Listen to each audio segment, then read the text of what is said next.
This Indian prince came out as gay in 2006, making history as the first openly gay prince in India, but society was not ready for it and a terrible fate awaited him.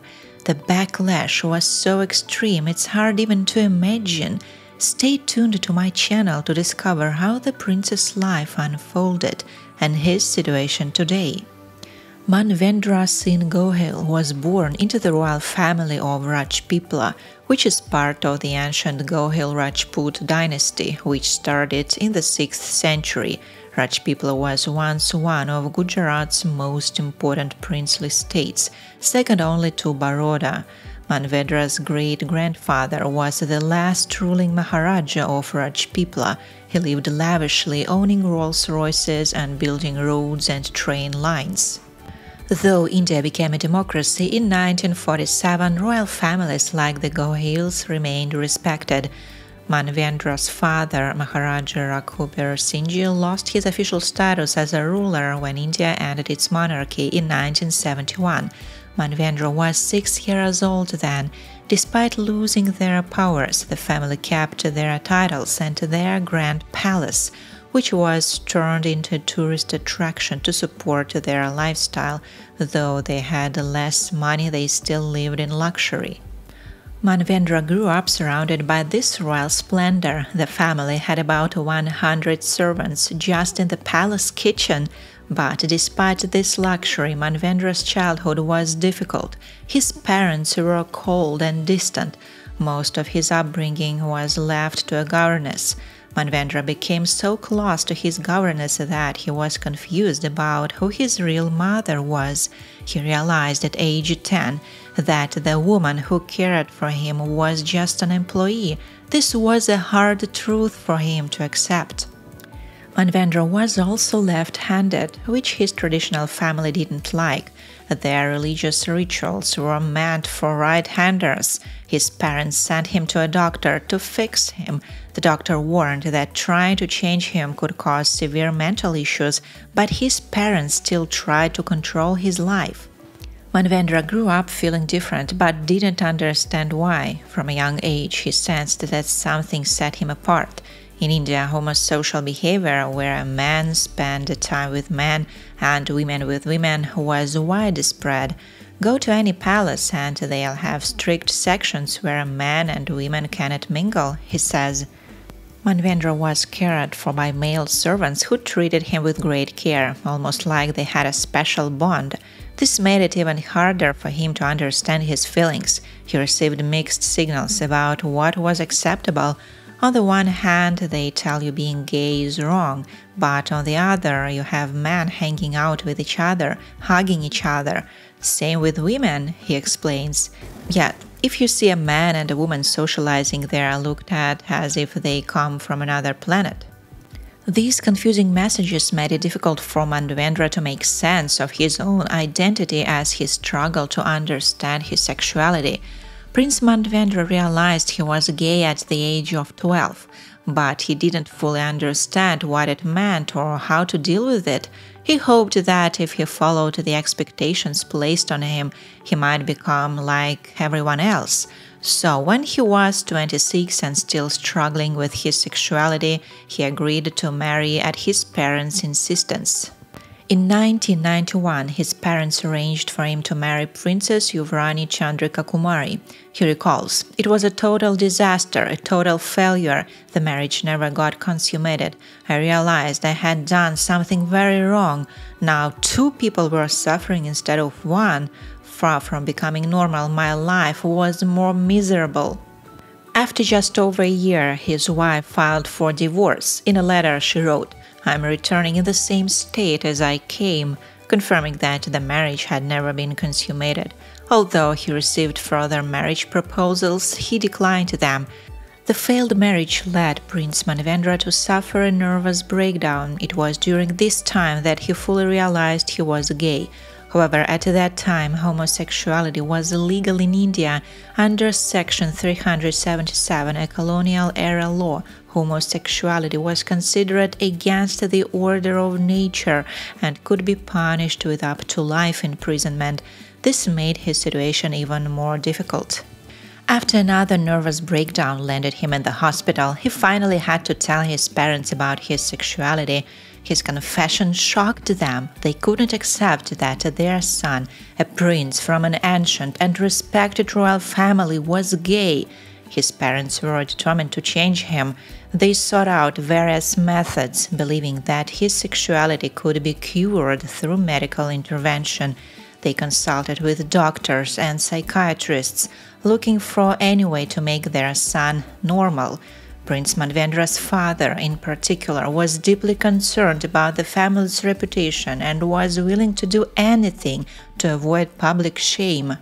In an interview with Sky News, the prince revealed that his parents desperately sought ways to perform surgery on his brain.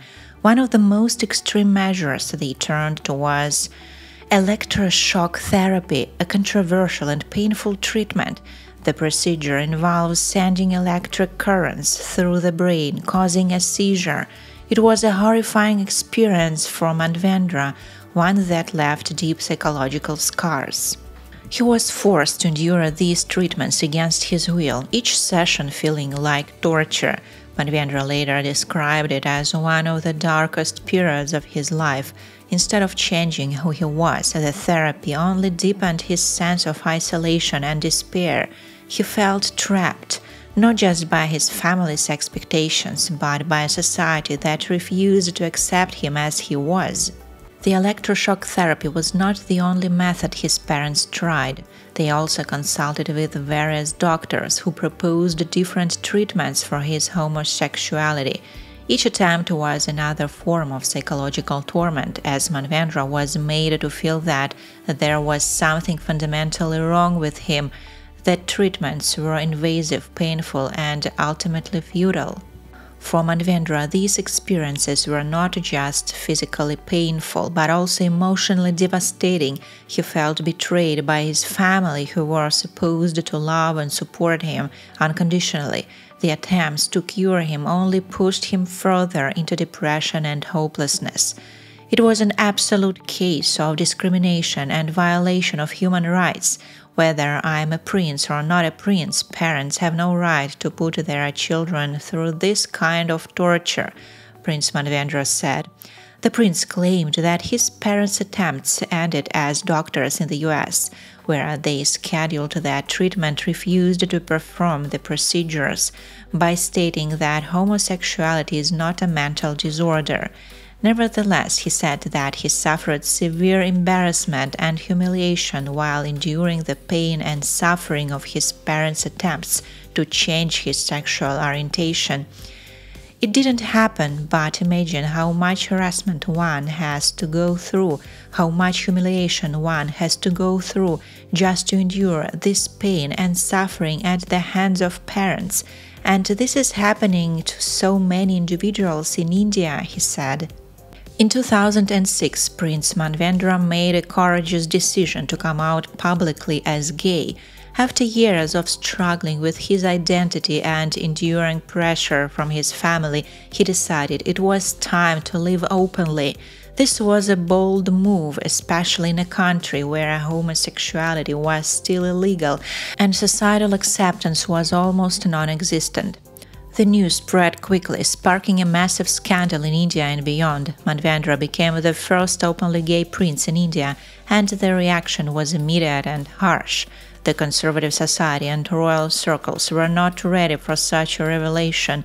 The media went into a frenzy, and the backlash was severe. Manvendra faced death threats from those who believed he had disgraced his family and community. The most painful blow came from his own family. Unable to accept his sexuality, his parents publicly disowned him. They issued a formal statement cutting all ties with him and stripping him of his inheritance and titles. His mother even burned his photos, symbolically erasing him from the family's history. Manvendra was left completely isolated, not just by society, but by his own family. Despite the rejection, Manvendra refused to back down. He knew that by coming out, he was standing up for himself and millions of LGBTQ+ people in India. Although he lost his family's support, he gained respect and admiration from people worldwide. After the initial shock and pain of being disowned by his family and facing intense public backlash, Prince Manvendra began to rebuild his life. Despite the overwhelming challenges, he found strength in his identity and turned his experience into a platform for advocacy and change. Manvendra challenged his energy into activism, becoming a leading voice for LGBTQ+ rights in India. In 2013, Manvendra married his partner, DeAndre Richardson, in a private ceremony. Their relationship symbolized hope and resilience, showing that love can thrive even in the face of adversity. The couple's marriage was a significant step forward personally for Manvendra and symbolically for the LGBTQ+ community in India. Today, Manvendra lives openly and proudly, continuing his work as an activist and advocate. He has gained international recognition for his efforts and remains a powerful symbol of courage and determination. His journey from disowned to becoming a global advocate for LGBTQ+ rights is a testament to his strength and commitment to equality. Manvendra's life reminds us that finding purpose, love, and fulfillment is possible even in the face of rejection and hostility. His story inspires others, showing that living authentically is the most powerful way to overcome adversity. Do you think he did the right thing by coming out? Leave your opinion in the comments, and thanks for watching.